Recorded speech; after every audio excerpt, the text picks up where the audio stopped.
And I know many people are tired, but may Allah give you himmat and strength. This is our final talk, after which we will be ending with um, a dua. So we have Dr. Amjad Aziz Saab, who many of you know. He's the Director of Education in Karimia, completed his traditional studies of Dars Nizami in Darul Muhammadiyah Ghosi and Bhera. And then he traveled to Azhar, where he completed his undergraduate. His PhD was on Arabic literature and Sufism, focusing on the works of Maulana Jalaluddin Rumi. And more importantly, he also attended the fatwa training in Darul Ifta al Misriya. So, Jazakallah, Dr. Saab. I am just going to pull up your slides, inshallah. Jazakallah khair. نحمده ونصلي ونسلم على رسوله النبي الأمين الكريم أما بعد فأعوذ بالله من الشيطان الرجيم بسم الله الرحمن الرحيم اللهم صل على سيدنا ومولانا محمد النبي الأمي وعلى آله وصحبه وبارك وسلم وصلي عليه. First of all, I'm thankful to Dr. Musharraf Hussain Al-Azhari and the panel of British Fatwa Council, Dr. Hafiz Muhammad Munir Al-Azhari and Brother Allama Sahibzada Hassan Rabbani for giving me the task of talking about some of the rules which Imam Ibn Abdin Shami alayhi rahma mentioned in his Manzuma Rasmul Mufti. So as I'm said that time is very tight and we don't have much of the time, so I'll be just focusing on the verdicts of Imam Ibn Abdin and quickly go through this. First of all, what we'll have to know that these 9 rules which Imam Ibn Abdin has mentioned, they are not his rules. Actually, they were scattered in different book of fiqh, which I mentioned some of their names in my presentation, and serious students of fiqh Hanafi can find all details there. And second thing which is related to this topic, I came in across to these 9 different rules, and they were amazed. And I think all of these rules are worthy to write a research paper upon them, like could be master's or even a PhD degree level thesis about these topics. These are all within the framework of fiqh Hanafi, and they are just amazing. So, if someone wants to look on them, so we'll have to look in Manzuma Rasmul Mufti from couplets 40 till 50-51. So you'll find all these rules there. So the first rule which Imam Ibn Abdin mentioned, and it's about fi kulli abwabil ibadati rujjiha qawlul imami mutlaqan ma lam tasih. So this is all about the concept of tarjih, hukm tarjih. And all of you scholars and senior students of Islamic studies are there, you know about usul, that tarjih means giving precedence of some call, some opinion on other opinions. And from very beginning of Manzumatul Rasmul Mufti, Imam Ibn Abdin mentioned the qawaid and the usul of tarjih. So these are all usul tarjih. And what is the beauty of first usul, that fi kulli abwabil ibadat rujjiha qawlul imami mutlaqan, that in fiqhul ibadat, the issues, masail which are related to worship, so the call and opinion of Imam Abu Hanifa alayhi rahma will be considered, will be precedent, will be preferred. Oh, so it means that there are some other matters of fiqh Hanafi which relates to qada, and later these will come, and some other will be coming which are related to ilmul faraiz, which is the knowledge of heritage. So then the opinion opinion of Sahibain will be accepted. So all this gives inclusive idea of fiqh Hanafi, And most of the topics, most of the things which are mentioned here, already mentioned by one of the wonderful talk was from our great Alamuddin, Pir Sayyid Zahid Hussain Shah Sahib. And then other brothers also mentioned this. So first one is whenever there is a concept of worship, so Imam Abu Hanifa's call will be taken. This is the very first topic. And the second thing we will be going, and this is the second couplet, وَكُلُّ فَرْءٍ بِالْقَضَاءِ تَعَلُّقًا قَوْلُ أَبُو يُوسُفَ فِيهِ يُنْتَقَى. When there is a verdict, president will be given to the opinion of Imam Qazi Abu Yusuf in issues related to the court. And all of us know that Imam Abu Yusuf has been working as a Qaziul Quza in the time of Abbasis. So in the time of Hadi, Mahdi, and the third one, Harun al-Rashid, he was the Qaziul Quza, mean Chief Justice of Baghdad. And some of the scholars says that he was Qaziul Quzatil Alam. He was the Chief Justice of the whole world. And his book, Kitabul Kharaj, was one of the wonderful book which is taken worldwide. And up till now, a lot of issues related to land and all these are mentioned there. So this is why, because of his experience, so if there are issues related to qaza, related to charge, or related to the court, so we'll be taking the call of Imam Abu Yusuf alayhi rahmah. There are a lot of examples, but I'm just making it very brief because time is less. So we go to next, third one. And it is about في مسائل ذوي الأرحام قد أفتوا بما يقوله محمد. And Muhammad mean here Imam Muhammad al-Shaybani.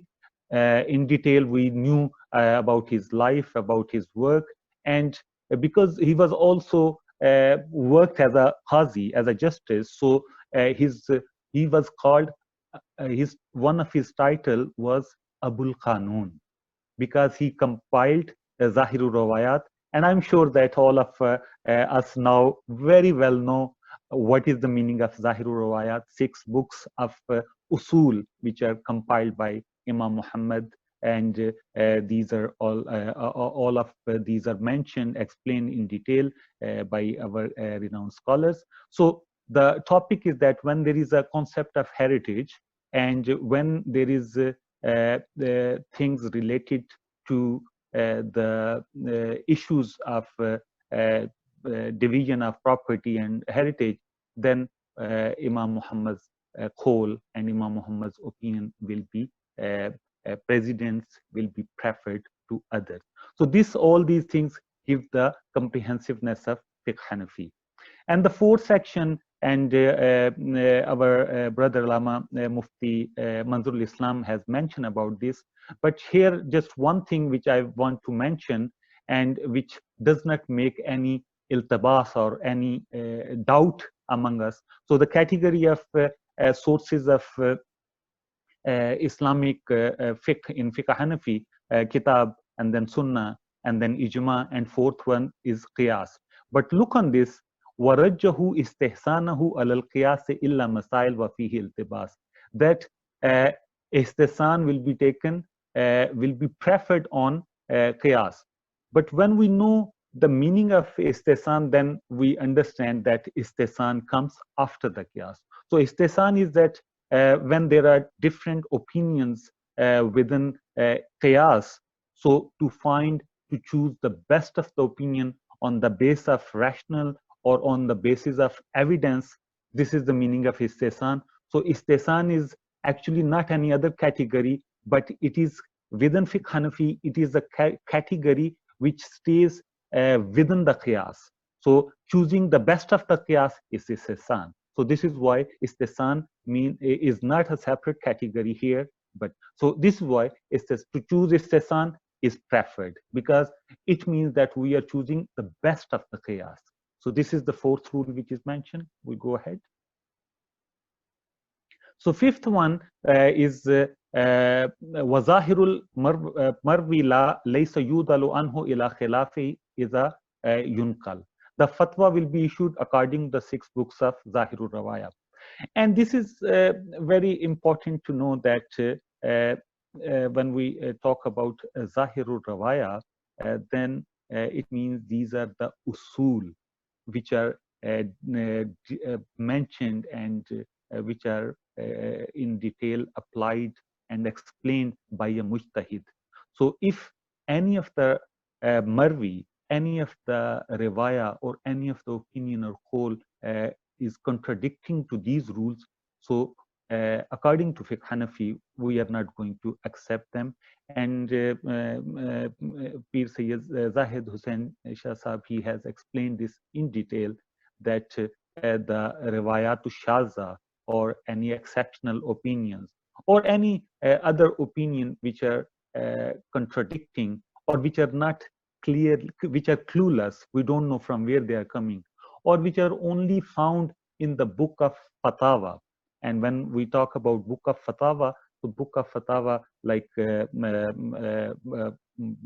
Shami and Fatawa Alamgiriya, all these are considered book of Fatawa. These are actually not usul. So if we are looking in these books, so we cannot say that this is the qawl of Imam Abu Hanifa, or this is the ruling of this. We'll have to mention that in Fatawa Alamgiriya, this is what is explained. But if some serious scholar wants to give fatwa, he will have to also consult from the usul and see if something related to this is mentioned in usul, which is called matan, then this fatwa will get more power. Otherwise, we'll have to mention that this fatwa is given by this usul. And if this fatwa is contradict to the matan, then obviously we are not going to take it. So this is what Imam Shami mentioned here. Next. So then number 6, the use of logic. And here he says, La yamwil udulu an dirayatin iza ata biwafqiha rawaya. So rawaya mean original text. Diraya mean intellect, logic. And here there is another meaning of diraya is evidence.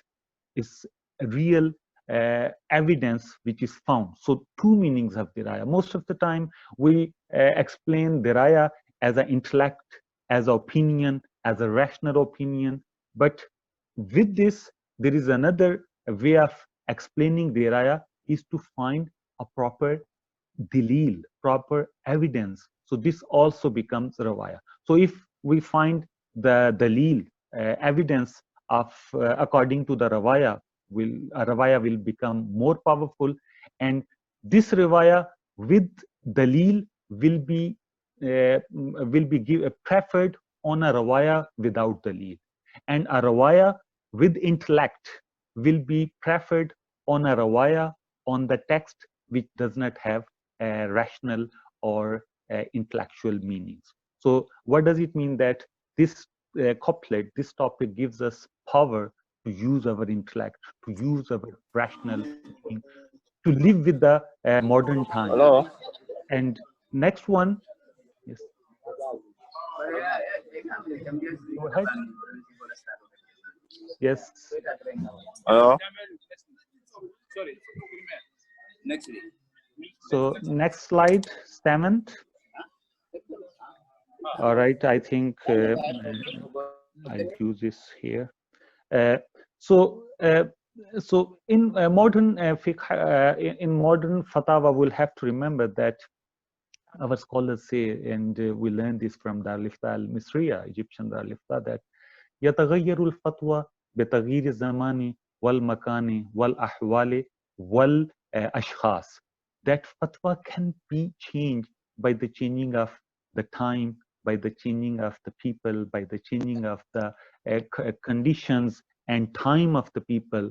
So before me, our scholars were mentioning about this. We'll have to consider this as well, that now times and people are changed. So we'll have to consider this. Okay, so number 7, and this is very important, and in particular right now, those people who understand this, that this is the specific time when we'll have to take in account this particular couplet, وَكُلُّ قَوْلٍ جَاءَ يَنْفِي الْكُفْرَ عَنْ مُسْلِمٍ وَلَوْ ضَعِيفًا أَحْرَى. This is a wonderful couplet of Imam Ibn Abidin, and we request our scholars that they keep in account, and these three slides are very important too. The utmost care should be taken when dealing with issues of apostasy. Number one, the seventh rule is very crucial, which is to avoid of issuing fatwa on kufr of some Muslim if one weak evidence of his iman is found. Subhanallah. Al-Bahr Raik, it is the book. So even if we get some weak evidence of his iman, and there are powerful evidences of his kufr, will not have to issue fatwa against him. Number two, if there is any of possibilities to take some other meanings of text which leads to kufr, then other meanings will be considered.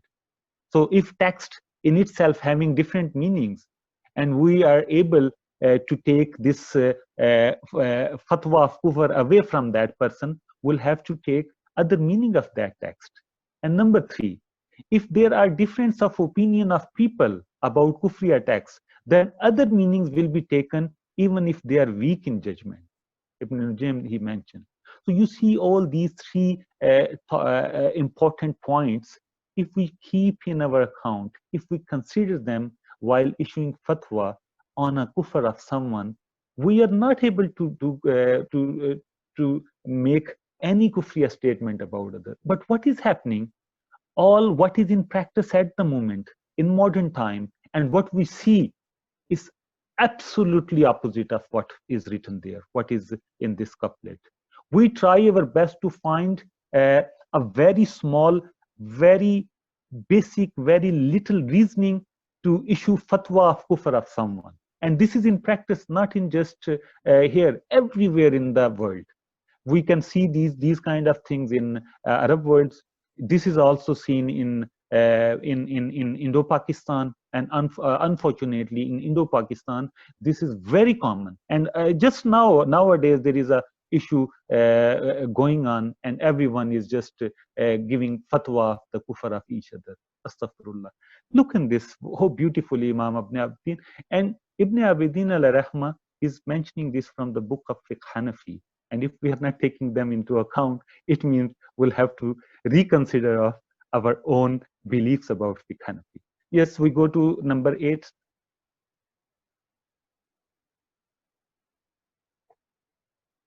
Okay, so this is the weak position will be accepted, will not be accepted. وَكُلُّ مَا رُجِيَ عَنْهُ الْمُجْتَهِدْ سَارَ كَمَنْسُوخٍ فَغَيْرُهُ اعْتَمَدْ.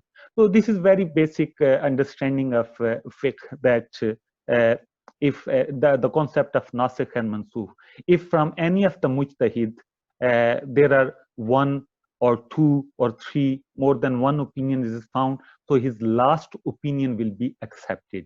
His previous opinion will not be considered. And this is also in Fiqh Hanafi, we also take it as a rule from Sayyidina Abdullah bin Masud radiyallahu ta'ala anhu. So the madrasa of Sayyidina Abdullah bin Masud radiyallahu ta'ala anhu is actually the extended form of Fiqh Hanafi. So Sayyidina Abdullah bin Masud, faqih of Ummah, he used to take the final saying of Rasulullah sallallahu alaihi wasallam, final action of Rasulullah sallallahu alaihi wasallam, and that has become the fundamental rule of Fiqh Hanafi, that in Fiqh Hanafi we also take the last action, the last call of Rasulullah sallallahu alaihi wasallam. So this is what is mentioned there. And the 9th one, وَكُلُّ قَوْلٍ فِي الْمُتُونِ أَثْبَتَ فَذَاكَ تَرْجِيحٌ لَهُ ضِمْنًا أَتَى, that a juristic position must have a precedent in Fiqh Hanafi. Like the concept of mutun, the last rule is to find the evidence of any opinion in original text of the books of Fiqh Hanafi. So this is already explained. And original text, which is matan, is written very carefully on base of authentic reference, and outside opinions need to be verified, and if they are supported by original text, then opinion is authentic. This is the wording of Imam Shami translated. And the last one, if there is contradict between original text and any fatwa, then original text will be considered powerful. We'll have to make it muqaddam, and fatwa will be reconsidered, or fatwa will not be according to the matan of fiqh al-Hanafi. These are the 9 rules. We could explain this furthermore with a lot of examples, but I'm given only 10-15 minutes, so I try my best. And a lot of other topics has been discussed within the framework of this. Nowadays, what is happening? All these 9 topics gives us an idea of fiqh Hanafi, but these are not something which are like in ibadat. We only have to take Imam Abu Hanifa alayhi rahma's call or opinion for this. No, these are the maslatu tarjih, precedent, preference. But there are ways, there are masail where sahibans or other or scholars or other mujtahideen's raya or opinion has been taken. And in modern time, this is the last point which I want to mention. In Arab world, what is happening? They are working on al-fiqh al-mawsu'i. Fiqh al-mawsu'i is to take different fatawa from different book of fiqh Hanafi, Shafi, Maliki, or Hanbali, and specifically Darul Ifta al-Misriya, Egyptian Darul Ifta, has taken it seriously. And yesterday, Dr. Abdul Mughis from Morocco, he also mentioned this, that this kind of work is also happening there.